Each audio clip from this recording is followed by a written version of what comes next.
Hello दोस्तों, नमस्कार, आदाब, सत श्री अकाल। मैं अर्पित कुमार स्वागत करता हूं एक बार फिर से आप सभी का आपके अपने इस यूट्यूब चैनल पर। चलिए दोस्तों, आज हम बात करते हैं बेटी बचाओ बेटी पढ़ाओ योजना के बारे में। यह योजना भारत सरकार को लाना अति आवश्यक हो गया था, क्योंकि लगातार बेटियों की जनसंख्या में कमी आ रही थी। सन 2011 की जनगणना के अनुसार भारत में जनसंख्या बहुत ही ज्यादा कम हो गई थी बेटियों की। कारण था भ्रूण हत्या कर दिया जाता था, बेटियों को कम महत्व दिया जाता है, लालन पालन में लापरवाही हो रही थी। भारत में हमें यह नारा लेकर चलना है, बेटा बेटी एक समान। बेटों की तरह बेटियां भी हमारे देश का भविष्य हैं। यह हमारे देश का दुर्भाग्य है कि कुछ राज्यों में बेटियों की लिंगानुपात काफी घट गया है। इसका कारण कन्या भ्रूण हत्या है, परिवार में बेटियों को कम महत्व देना है, इनके लालन पालन में लापरवाही बरतना जैसे कई कारण जिम्मेदार हैं। एक यह भी कारण है कि माता पिता अपने बच्चियों को बोझ समझते हैं, लेकिन यह बात सच है कि इनके बिना वंश नहीं चल सकता है। इतिहास में कई बार इन्होंने अपना सम्मान अर्जित करके अपने परिवार का, समाज का और देश का भी नाम रोशन कराया है। जैसे हम इन महिलाओं को बिल्कुल नहीं भूल सकते हैं।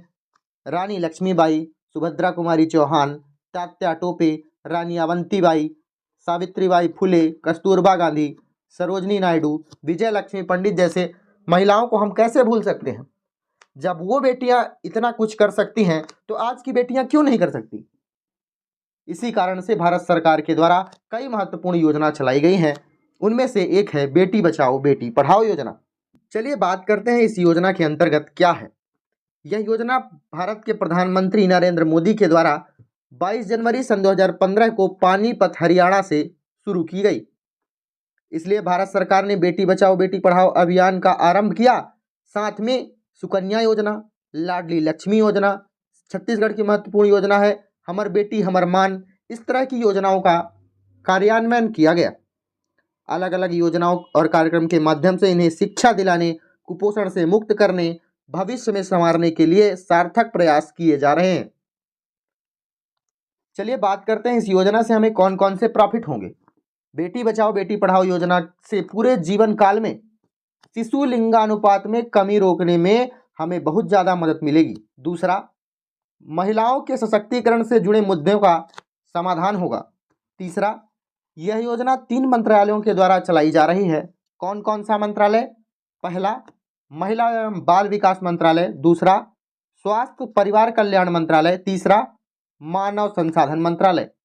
याद रखिएगा कौन कौन से मंत्रालय के द्वारा यह योजना का कार्यान्वयन किया जा रहा है। चलिए बात करते हैं कौन कौन से प्रमुख घटक इसमें शामिल हैं। राष्ट्रव्यापी जागरूकता का प्रचार प्रसार अभियान चलाया जा रहा है।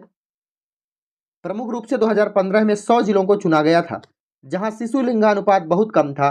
उन्हें विभिन्न क्षेत्रों से संबंधित कार्य करने थे। साथ ही बुनियादी स्तर पर लोगों को प्रशिक्षण देकर, संवेदनशील, जागरूक बनाकर तथा सामुदायिक एकजुटता के माध्यम से उनकी सोच बदलने पर जोर दिया जा रहा है।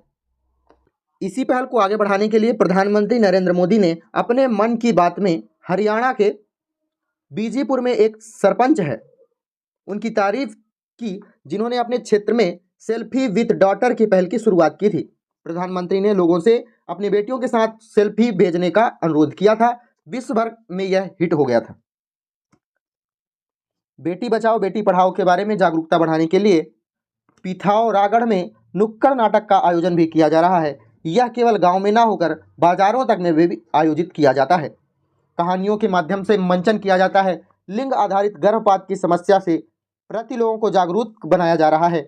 शिशु बालिका से संबंधित मुद्दों तथा उनके जीवन काल में जिन कठिनाइयों का सामना करना पड़ रहा है उन्हें नुक्कड़ नाटकों के माध्यम से अच्छी तरह से दिखाया जाता है। तो आप बताइए यह योजना आपको कैसी लग रही है। प्रधानमंत्री के द्वारा जो योजना की पहल शुरू की गई थी, क्या यह सही थी?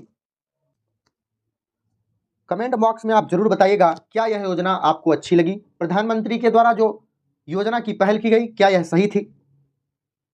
अपना जो भी सुझाव होगा आप मेरे कमेंट बॉक्स में जरूर दीजिएगा। वीडियो अच्छी लगी हो तो वीडियो को लाइक, कमेंट, शेयर, सब्सक्राइब करिएगा। धन्यवाद। मिलते हैं किसी अन्य वीडियो में। अपना ख्याल रखिए, बड़ों का सम्मान कीजिए।